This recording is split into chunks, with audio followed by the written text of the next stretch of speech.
Bienvenue à l'émission historique de Saint-Félicien, Récits d'ici, qui traitera cette semaine des fréquentations que nos ancêtres ont vécues dans la première moitié du siècle dernier. Pas besoin d'insister sur le fait que ça se passait tout à fait différemment et en dehors de la modernité.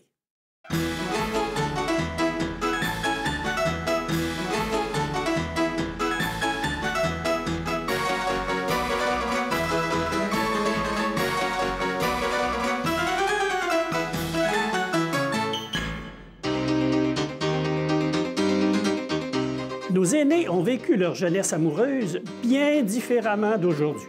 Ils devaient, plus souvent qu'autrement, jouer d'astuces pour réussir à se coller un petit peu plus à leur amoureux. Chaque chose en son temps. La fréquentation n'allait pas beaucoup plus loin que le simple baiser sur la joue.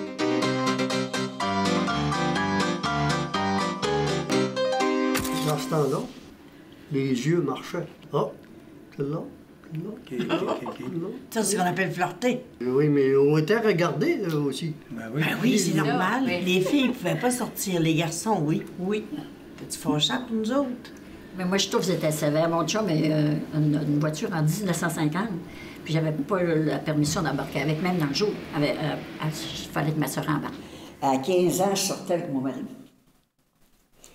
Puis à 18 ans et demi, je l'avais marié. Il a fallu qu'il attende. Il avait 6 ans plus vieux que moi, puis il a fallu qu'il soit patient. Puis à 11 h, mon père venait dans la porte du salon, puis il craquait le cadran. On savait ce que ça voulait dire. Puis j'en avais 7 en arrière de moi, puis les petites fesses qui faisaient échappon, c'était pas facile. Il sortait dehors, puis il disait « Tu nous laisses-tu jouer dehors? » Puis il venait voir par les fenêtres, voir ce qu'on faisait. Il fallait se tenir tranquille. Je le regrette pas. On a commencé par le commencement, de se connaître avant de coucher, puis lui demander comment il s'appelle le lendemain matin. C'est ça la différence.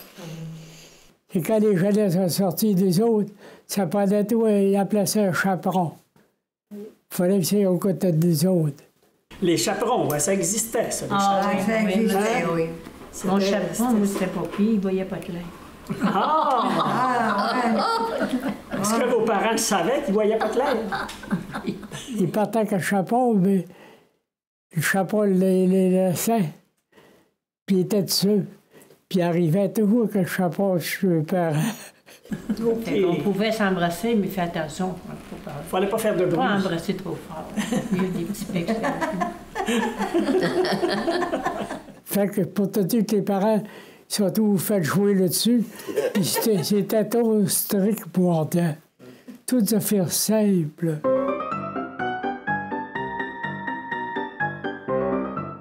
Comment les jeunes tourtereaux se rencontraient-ils au siècle dernier? Leur sortie galante n'était pas du tout comme aujourd'hui. On était à la patinoire le soir, une patinoire dehors. Là, on rencontre tout ça, on se tient par la main, on vire, on va donc. Là, après ça, le fil en aiguille, à toi, on continue à patiner. Parce que moi, j'allais dans le bois, à quel lavabo, continue à patiner avec d'autres. Je suis allée à la course de chiens. Et pour les choses que j'ai eues, j'ai un nom à côté de moi qui était René Dumas. Il faisait longtemps qu'il paraît qu'il avait un œil sur moi. Mais là, il en avait profité, il irait à la course de chiens.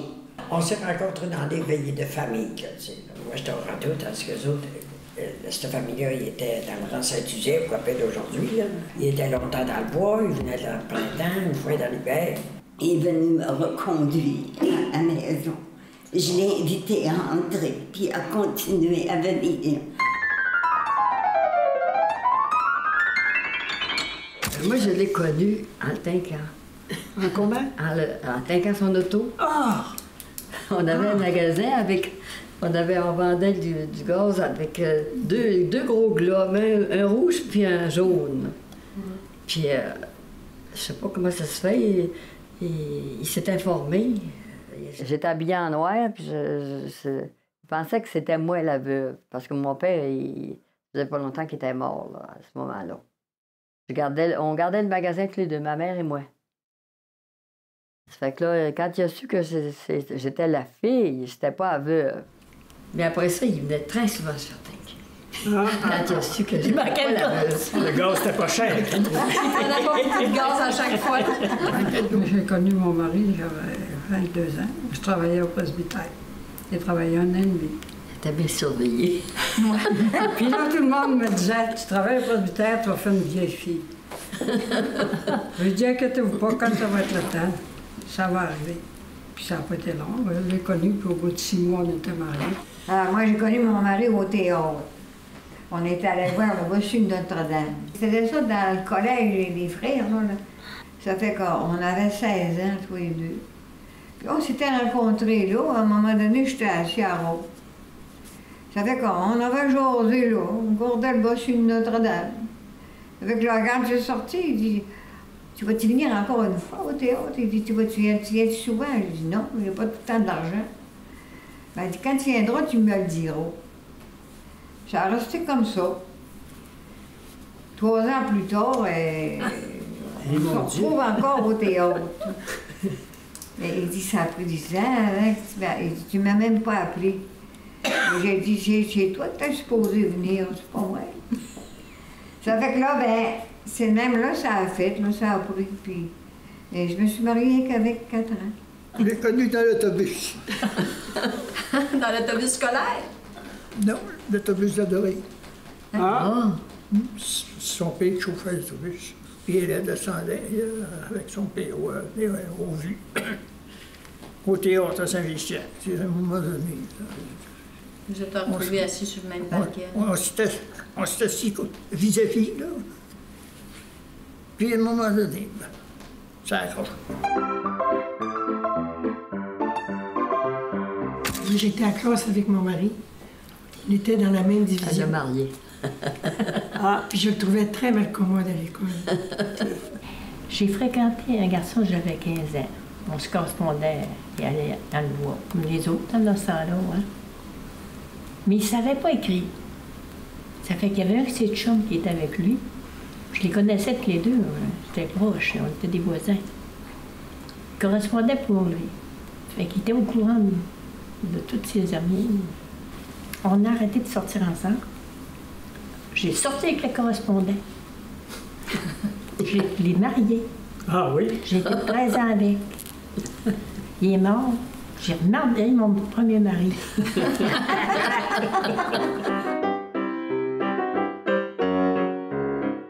Le mariage était obligatoire, mais les couples se fréquentaient tout de même quelques années avant de passer devant le prêtre, qui les unirait pour le meilleur et pour le pire.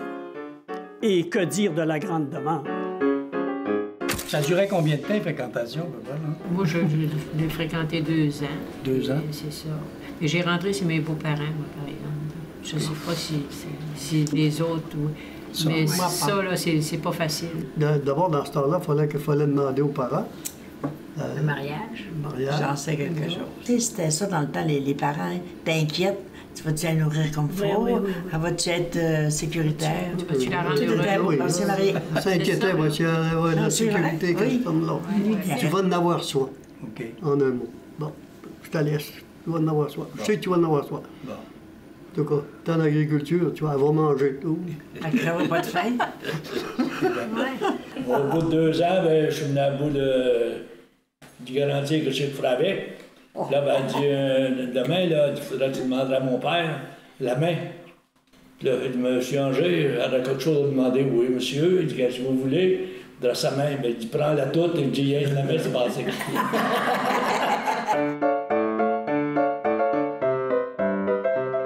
Avant de se marier, les femmes se préparaient en ramassant divers objets qui leur seraient utiles dans la maison. Là, il y a beaucoup de madames ici. J'aimerais savoir comment est-ce qu'on se préparait quand on savait qu'on avait décidé qu'on se mariait, on avait choisi quelqu'un, là. Ouais. Puis comment qu'on préparait notre trousseau? On tricotait, on cousait, on faisait quoi? On faisait de la broderie, faire notre trousseau. OK. Les têtes d'oreiller. Les têtes d'oreiller. Les nappes, oui. Ah, ouais. Ça faisait longtemps qu'on le préparait aussi. Je gagnais pas, j'aidais maman à la maison. Puis, la minute qu'elle avait, mettons, avait besoin d'une nappe, elle me faisait une pour Denise, puis une pour elle. Puis, comment ça serrait ça? On prenait deux sacs de farine, là. OK. On les cousait ensemble, puis on les brodait, puis je faisais des nappes. Les draps, la Les sacs de sucre, on se servait de ça. On n'achetait rien. Il n'y avait pas d'argent. Des catalogues, des linges à vaisselle, les couvre-lit, puis tout ça. là. Une fille qui se marie, ça prenait une couverte de catalogue. Les catalogues, c'est fait avec quoi? Tu déchires du... Des guenilles. La guenille. Des guenilles. Et ça, est-ce que vous aviez un métier dans votre maison? Oui, j'en avais un, oui. J'en avais un. Puis on est rentré dans les fermières, là. On pouvait aller tisser avec les fermières, des nappes, puis des serviettes à vaisselle. On avait une valise, on emplissait le coffre. Quand une partait se marier, nous, on prenait le coffre. On avait tout un trousseau.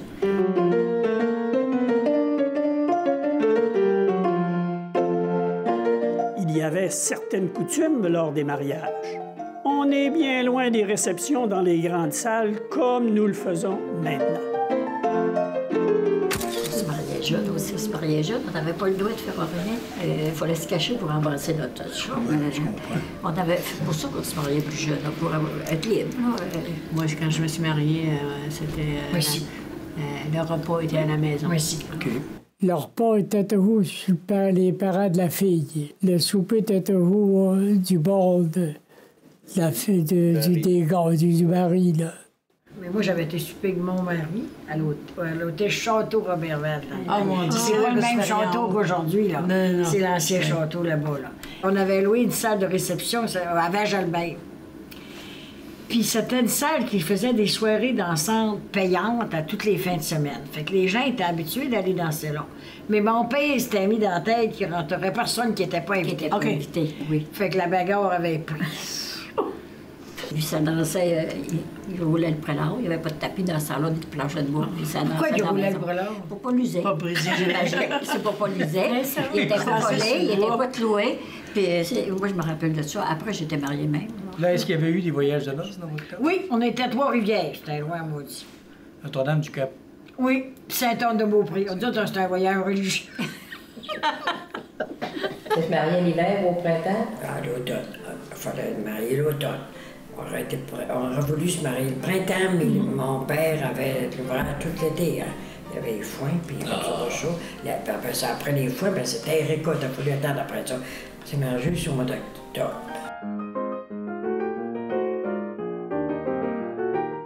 On pourrait terminer ces témoignages en disant « Ils vécurent heureux et eurent beaucoup d'enfants ». Et nous aurions probablement raison, sur cette dernière affirmation surtout. Mais c'est ici que nous devons conclure ce court survol des fréquentations que nos aînés ont vécues dans leur jeunesse. Merci de voyager dans le temps et l'histoire avec nous à travers nos récits d'ici.